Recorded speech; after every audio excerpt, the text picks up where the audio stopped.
It seems hard to imagine today, but there was a time when public transit in Hamilton was privately owned. In 1874, City Council gave a monopoly to a newly incorporated Hamilton Street Railway to operate horse-drawn trolleys in the downtown area. By 1892, the HSR was electrified, and 7 years later, in 1899, the company was purchased by a privately owned American electricity supplier, the Cataract Power Light and Traction Company, which drew its power from Des Sioux Falls. That same year, workers at the Hamilton Street Railway rebelled against the low-pay, 14-hour days and unsafe conditions that cut short many working lives. Against great opposition from Cataract, they formed Division 107 of the Amalgamated Association of Street and Electric Railway Employees of America, which continues to serve Hamilton to this day as ATU 107. Despite efforts by the union to build a working relationship with the employer, Cataract's anti-union approach only worsened. In 1906, the company built 2 new lines and intended to run them without union workers. To avoid a strike, both sides agreed to binding arbitration. The company, however, did not like the arbitrator's decision, which gave the union shorter hours and pay increases. So it simply ignored the decision and announced that it would run the new lines non-union. A strike became inevitable and was no surprise when it happened. On November 4th, HSR operators parked their streetcars and walked out. The company brought in strikebreakers to keep the service alive, but the community backed the strikers. Those who would normally take the HSR wore blue ribbons that meant "We walk." The Hamilton Trades and Labor Council held a monster procession in support of the workers. Still, the company would not go to the negotiating table. Public anger rose, and on November 23, 1906, thousands of citizens converged on Old City Hall and blocked streetcars from moving. Fights broke out between citizens and strikebreakers. Rocks were thrown, windows were broken. The next day, troops arrived from Toronto to supplement the local police. That evening, a massive crowd of over 10,000 again gathered in front of City Hall.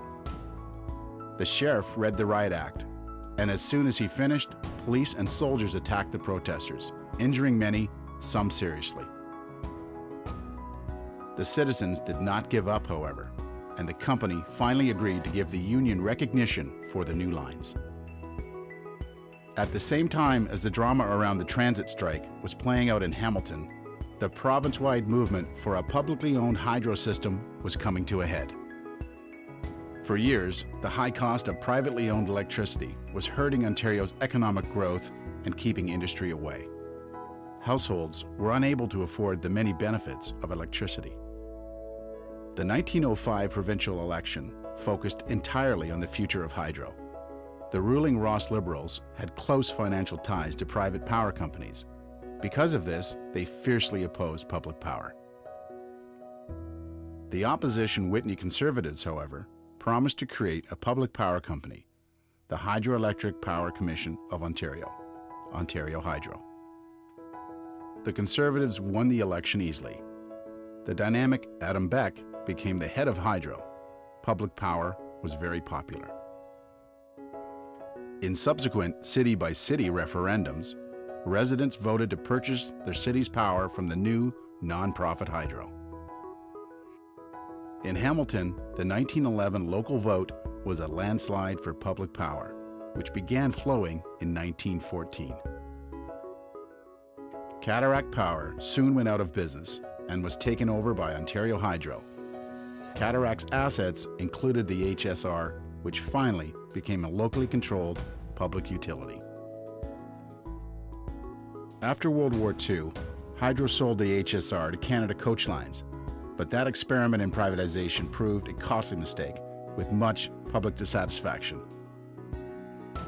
In 1960, the city bought back the HSR. In just a few short years, over a century ago, privately owned transit and hydro became publicly owned and locally controlled.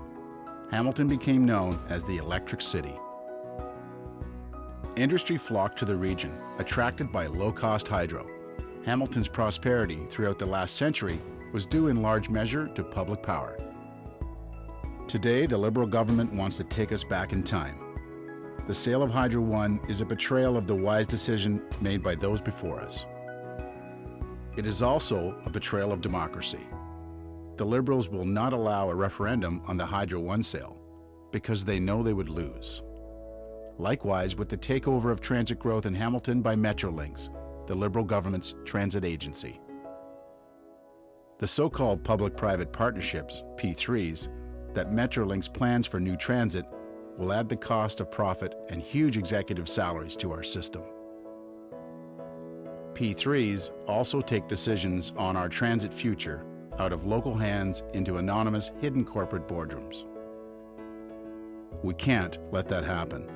Our council must negotiate a deal with Metrolinx that preserves local ownership and control of all new transit. Hamiltonians know our needs best. As a city, we've had rough times, but we are resilient and determined. Our future is looking brighter. Let's build that future on what worked so well in the past. A tradition of community ownership and control that includes public power and public transit.